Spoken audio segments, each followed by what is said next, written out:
All right, we also have Police Commissioner joining us on the broadcast right now. Thank you so much for joining us on the broadcast at this point. What can you tell us in this bus that we are tracking since this morning? What can you tell us?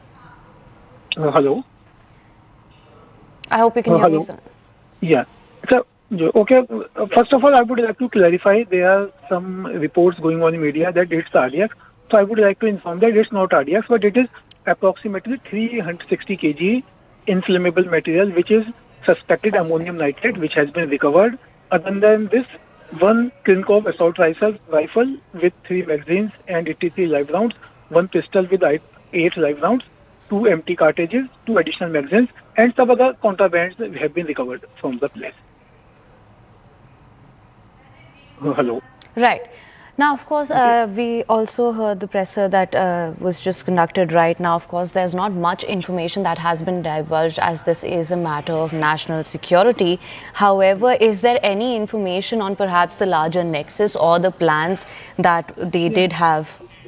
Yeah. At this stage, I can only inform you that this is a joint operation going from with Haryana Police as well as J&K Police, and whatever the details will be there, they will be shared in due course of time.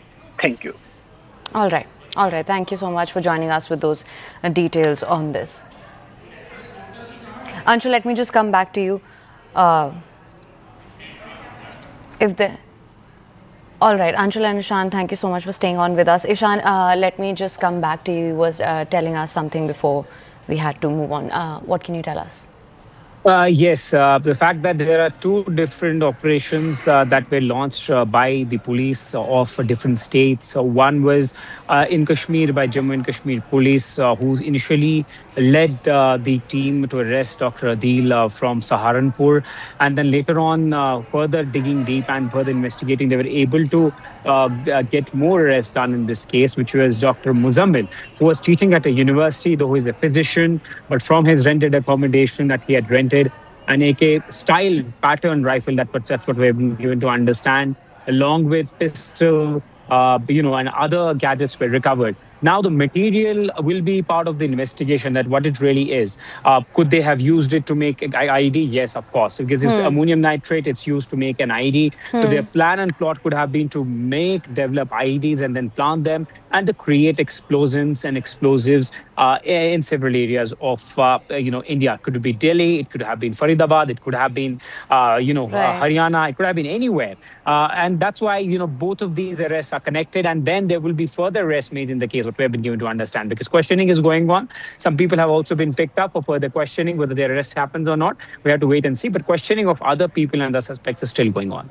All right, Anshul, let me just come to you. Of course, we were talking about the proximity of the storage advantage as well. What can you tell us about that? That, of course, plays a pertinent role here, and perhaps that could lead to some clues on what the larger nexus and plan for this was. Well, definitely there is a larger nexus. That is something that is being looked into, and Faridabad, specifically locations that have been selected in Faridabad to carry out these entire storage operations.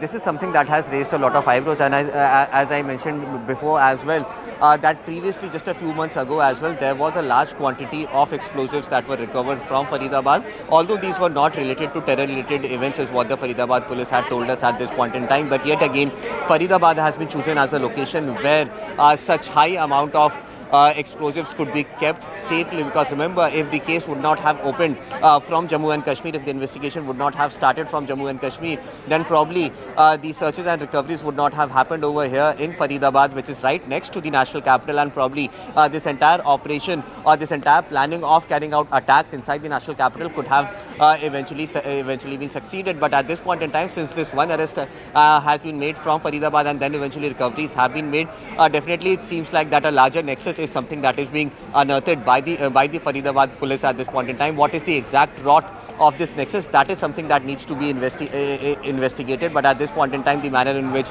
these recoveries have been made is definitely a massive wake-up call for the security agencies, specifically the Faridabad police, because in a time period of less than 4 months, 2 heavy recoveries of explosives has happened. One was not related to terror conspiracies, as has been claimed by Faridabad police, but this time around the recoveries that have been made, more than 360 kgs of suspectable ammonium nitrate that has been recovered, which is generally used in making of improvised explosive devices. That has been recovered. Along with that, timers have been recovered. 8 bags full of explosive materials, assault rifles. How did these things actually reach Faridabad? This is something that needs to be investigated. From here, where were these Absolutely. things supposed to be delivered, if at all they were supposed to be delivered? That is something that needs to be looked into. But at this point in time, the agencies are keeping a tight lip.